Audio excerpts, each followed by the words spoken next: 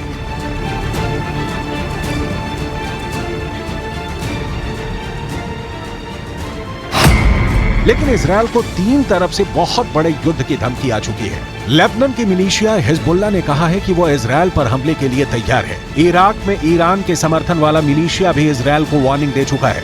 Syria ने अंजाम भुगतने को कहा है, तो वहीं मिस्र से लेकर सऊदी अरब और कतर से लेकर तुर्की तक गाजा को बचाने के लिए वहां की सरकारों पर दबाव बढ़ने लगा है। ऐसे में बाइडेन ने नेतन्याहू को फोन करके कहा है कि अमेरिका इजरायल के साथ है। इसके बाद अमेरिका का सबसे बड़ा बेड़ा पूर्वी भूमध्य सागर की तरफ रवाना कर दिया गया। अमेरिका का ये बेड़ा अपने आप में किसी बड़ी नौसेना के बराबर है और इससे निपटना कई देशों के लिए मुश्किल हो जाएगा। यही मैसेज देने के लिए अमेरिका ने अपने सबसे बड़ी फायर पावर इजरायल के करीब तैनात करने का फैसला किया। फोर्ड क्लास के करियर के साथ इस बेड़े की ताकत बहुत जबरदस्त है। इसमें यूएस नेवी का aircraft carrier USS Gerald Ford है, जिसमें तिकोन देरेगा क्लास का मिसाइल क्रूजर है। इसमें आर्लेक बर्ग क्लास के 4 मिसाइल डिस्ट्रॉयर हैं। ऐसे बेड़े के साथ रसद के लिए सप्लाई शिप भी रहते हैं। साथ में पानी के अंदर दुश्मन को रोकने के लिए एक परमाणु पनडुब्बी भी रहती है। कोई दुश्मन नहीं चाहेगा कि उसके सामने ऐसी चुनौती खड़ी हो जाए। यही भरोसा अमेरिका अब इजरायल को दिलाना चाहता है कि समंदर से ऑपरेशन चलाकर अमेरिका सीरिया पर भी बमबारी कर सकता है, लेबनान के बॉर्डर को भी सैनिटाइज कर सकता है।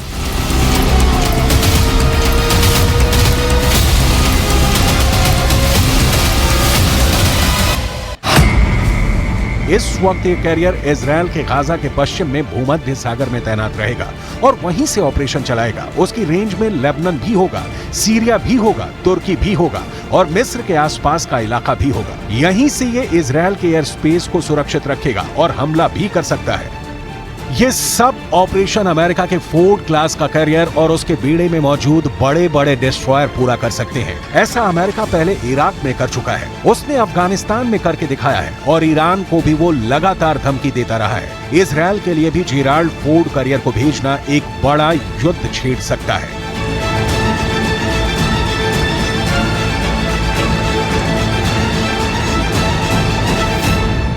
दुनिया के सबसे बड़े एयरक्राफ्ट कैरियर की ये किसी और देश के पास नहीं बल्कि खुद अमेरिका के पास है, जिसकी वजह से जो अमेरिकी दुश्मन है वो लगातार थर्राते रहते हैं। अमेरिका का फोर्ड क्लास कैरियर दुनिया का सबसे बड़ा एयरक्राफ्ट कैरियर है और इसे CVN-78 भी कहते हैं और ये कैरियर 1 लाख टन का डिस्प्लेसमेंट पैदा करता है। भारत का एयरक्राफ्ट कैरियर INS विक्रांत इससे आधे से भी कम वजन का है। तो देखिए कितना वजन इसमें है, यहां पर 1 लाख टन का कम से कम ये है। यूएसएस जेराल्ड फोर्ड की बात हम यहां पर कर रहे हैं और ये एयरक्राफ्ट कैरियर न्यूक्लियर पावर से चलता है, यानी इसकी रेंज अनलिमिटेड है और ये दुनिया में कहीं भी पहुंच सकता है, यानी कोई भी कोना हो वहां पर इसको आराम से आसानी से पहुंचाया जा सकता है क्योंकि न्यूक्लियर पावर का ये इस्तेमाल करता है। और ये एयरक्राफ्ट कैरियर 56 किलोमीटर प्रति घंटे की रफ्तार से समंदर में चल सकता है। ये एक कैरियर की बहुत अच्छी रफ्तार कही जाएगी, बहुत बढ़िया रफ्तार मानी जाएगी, यानी कहीं पर भी ये 56 किलोमीटर प्रति घंटे की रफ्तार से आसानी से पहुंच सकता है। और इस कैरियर पर करीब 3000 नौसैनिक तैनात किए जा सकते हैं, यानी कि दुश्मनों के लिए भी ये एक बड़ा टारगेट बन सकता है। और इसकी अगर आगे की बात की जाए, जो टेक्नोलॉजी का इस्तेमाल इसमें किया जा रहा है, इस एयरक्राफ्ट कैरियर पर 90 विमान और हेलीकॉप्टर तैनात यहां पर किए जा सकते हैं, यानी कि जो सैनिक है उनको तो यहां पर तैनात किया ही जा सकता है। इसके अलावा 90 विमान और इसके अंदर हेलीकॉप्टर भी तैनात किए जा सकते हैं और इनमें 75 तो सिर्फ लड़ाकू विमान है। और अभी इस एयरक्राफ्ट कैरियर पर सुपर हॉर्नेट विमान तैनात है और इस पर से F-35 स्टेल्थ फाइटर भी ऑपरेट कर सकते हैं और उनको पूरी तरह तैनात करने की तैयारी की जा रही है। यानी आप समझ सकते हैं कि आखिर किस टेक्नोलॉजी से ये लैस है और कैसे सुपर हॉर्नेट और F-35 लड़ाकू विमान जो हैं वो भी इसके अंदर तैनात किए जा सकते हैं और साथ साथ इसकी रफ्तार भी कहीं ज्यादा है। अमेरिका ने इजराइल के आसपास, यूरोप और बाकी ठिकानों के आसपास फाइटर जेट तैनाती बढ़ाने का फैसला किया है ताकि इजराइल पर कोई हवाई हमला न कर सके। इसके लिए अमेरिका ने पूरा जोर लगा दिया है और इजराइल के हवाई अड्डे पहले से ही एक्टिव है। अमेरिका के वायुसेना से इजराइल को अब एक नई ताकत मिलेगी। इसके लिए A-10 थंडरबोल्ट विमान भी हैं, जो नीचे उड़ते हुए टैंकों के पूरे दस्तों को खत्म कर सकता है। इस विमान को फ्लाइंग टैंक भी कहते हैं, जिस पर छोटे हथियारों की गोलीबारी का फर्क नहीं पड़ता। इसके अलावा अमेरिका के F-15 से लेकर F-16 लड़ाकू विमान भी हैं, लेकिन असली ताकत जो अमेरिका ने इजरायल को बचाने के लिए उतारी है वो है F-35 फाइटर जेट।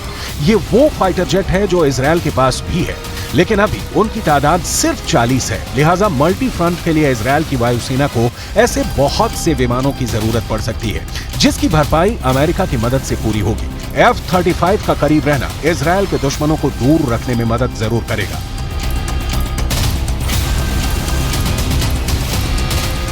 ये आपके सामने दुनिया का सबसे खतरनाक, सबसे डेंजरस फाइटर जेट F-35 है। ये 5th generation multi role combat aircraft भी है। इस एक लड़ाकू विमान की कीमत 1000 करोड़ रुपए के करीब है। ये अमेरिका का सबसे महंगा फाइटर प्लेन है। ये एक स्टेल्थ फाइटर जेट, जी हाँ, ये एक स्टेल्थ फाइटर जेट है, जिसका साफ तौर पर मतलब हुआ ये कि रेडार इसे ट्रैक नहीं कर पाएगा, जो रेडार की पकड़ में नहीं आएगा। और इसकी बॉडी पर एक खास किस्म की कोटिंग होती है जो कि रेडार तरंगों को एब्जॉर्ब कर लेता है, सोख लेता है। और इसके अलावा इस फाइटर जेट का रेडार, एवियोनिक्स और सभी सेंसर जो है वो बहुत मजबूत होते हैं और इसी वजह से ये दूर से खतरे को सेंस कर लेता है। लेकिन इसके अलावा इसकी क्या खासियत है? पायलट का हेलमेट भी बहुत खास होता है, जिसकी कीमत 3 करोड़ रुपए होती है। देखिए, ये कॉकपिट है और कॉकपिट में पायलट जब बैठता है तो एक खास तरह का हेलमेट लगाता है, जिस हेलमेट की कीमत 3 करोड़ रुपए के आसपास होती है। इजरायल ने गाजा पट्टी को तंदूर की भट्टी में बदल दिया है। इस वक्त भी गाजा पर स्ट्राइक हो रही है और अपनी टैंक आर्मी को आगे बढ़ाने से पहले इजरायल पूरी तरह हमास के बेस को खत्म करने में जुट गया। लेकिन सच ये भी है कि गाजा में बमबारी से आम लोगों की जान जा रही है, जिसमें बच्चों की तादाद बहुत ज्यादा है।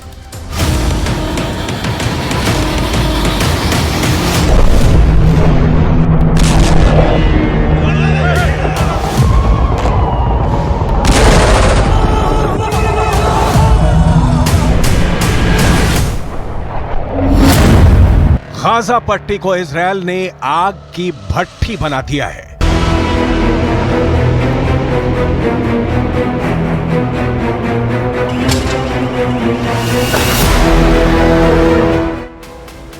पिछले 48 घंटे से लगातार गाजा पट्टी पर इजरायल के लड़ाकू विमान बम बरसा रहे हैं।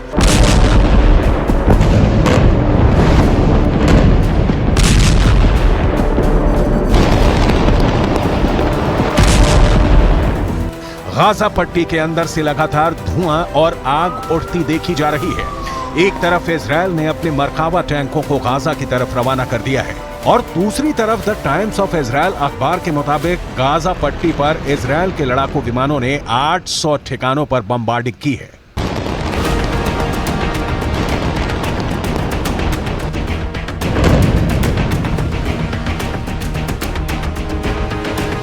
इन हमलों के बाद पूरी गाजा पट्टी के अंदर चीख पुकार मची हुई है। जो खबरें गाजा पट्टी के अंदर से आ रही हैं, वो दिल दहला देने वाली हैं। गाजा पट्टी से आए वीडियो ये दिखा रहे हैं कि वहां पर बड़े पैमाने पर लोग मारे जा रहे हैं। हमास की सरकार का दावा है कि गाजा पट्टी के अंदर बच्चों की मौत भी हो रही है। इस पूरे इलाके में जनाजे पर जनाजे निकल रहे हैं। लोगों के पास वक्त ही नहीं है सोचने का कि वो आखिर करें तो क्या करें, क्योंकि एक धमाका होता है, इमारत गिरती है और फिर भगदड़ के साथ ही रेस्क्यू ऑपरेशन शुरू हो जाता है और फिर जनाजे उठने लगते हैं। पूरे गाजा के अंदर इस वक्त यही मंजर नजर आ रहा है।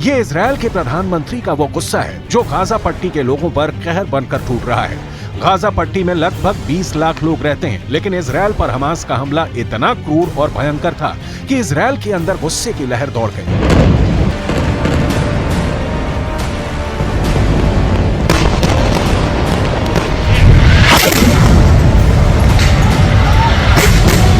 जिस तरह हमास ने हमला करके इजरायल के निहत्थे नागरिकों को भून डाला और महिलाओं, बुजुर्गों और इजरायल के सैनिकों को कैद कर गाजा पट्टी ले गए, अब इजरायल ने भी बेरहम हमला लेना शुरू कर दिया है। बेंयामिन नेतन्याहू खुद इस पूरे हमले का नेतृत्व कर रहे हैं। रविवार के दिन नेतन्याहू की 2 तस्वीरें सामने आई हैं, जिसमें यह नजर आया कि नेतन्याहू इजरायल की एयरफोर्स के दफ्तर के अंदर मौजूद हैं और गाजा पट्टी के अंदर हो रही बमबार्डिंग पर पूरी नजर और निगाह रखे हुए हैं। गाजा पट्टी के अंदर अब मानवाधिकारों का उल्लंघन बहुत बड़े पैमाने पर हो रहा है, लेकिन इजरायल डिफेंस फोर्स पहले ही ये कह चुकी है कि ये जंग हमास ने शुरू की है, इसलिए गाजा के अंदर गिर रही हर लाशों का जिम्मेदार हमास है।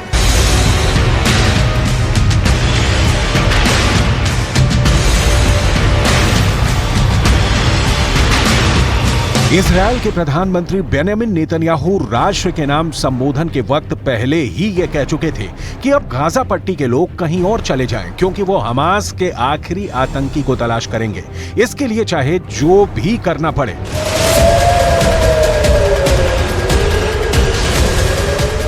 מה שקרה היום לא נראה בישראל, ואני אדאג שזה לא יקרה יותר. הממשלה כולה מתייצבת מאחורי ההחלטה הזאת. צה"ל יפעיל מיד את כל עוצמתו כדי להשמיד את יכולות חמאס. נכה בהם עד חורמה וננקום בעוצמה על היום השחור הזה שהם עוללו למדינת ישראל ולאזרחיה. लेकिन जहां पर 20 लाख की घनी आबादी हो और जो जगह पूरी तरह से नाकाबंदी में घिरी हो, जहां से बाहर निकलने के भी सिर्फ 2 दरवाजे हों और वो भी टोल गेट जैसे, ऐसे दुनिया के बड़े कैद खाने से निकलकर भाग पाना कोई हंसी खेल नहीं है। दुनिया गाजा पट्टी को एक खुली हवा वाला कैद खाना कहती है। गाजा पट्टी सिनाई प्रायद्वीप के उत्तर पूर्व में भूमध्य सागर के साथ 363 वर्ग किलोमीटर में फैला हुआ क्षेत्र है।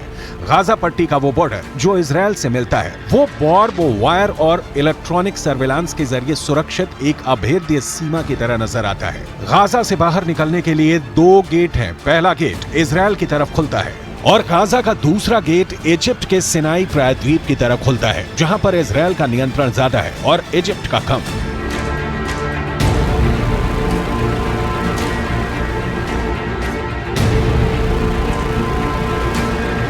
मैं इस वक्त इजरायल में मौजूद हूं और इजरायल की आर्थिक राजधानी तेल अवीव से गाजा पट्टी 90 किलोमीटर की दूरी पर है।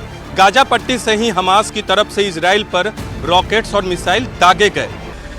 गाजा पट्टी दुनिया के सबसे घनी इंसानी आबादी वाले इलाकों में से एक है, जहां सिर्फ 1 किलोमीटर के दायरे में 5,500 लोग रहते हैं। यहाँ पर बिजली, पानी और खाने पीने के सामान की सप्लाई इन्हीं गेट से होती है। लेकिन अब इजरायल की leading news website the times of Israel ने यह कहा है कि इजरायल के ऊर्जा मंत्री ने आदेश दिया है कि गाजा के अंदर पानी, बिजली, ईंधन और खाने पीने की सप्लाई को काट दिया जाए।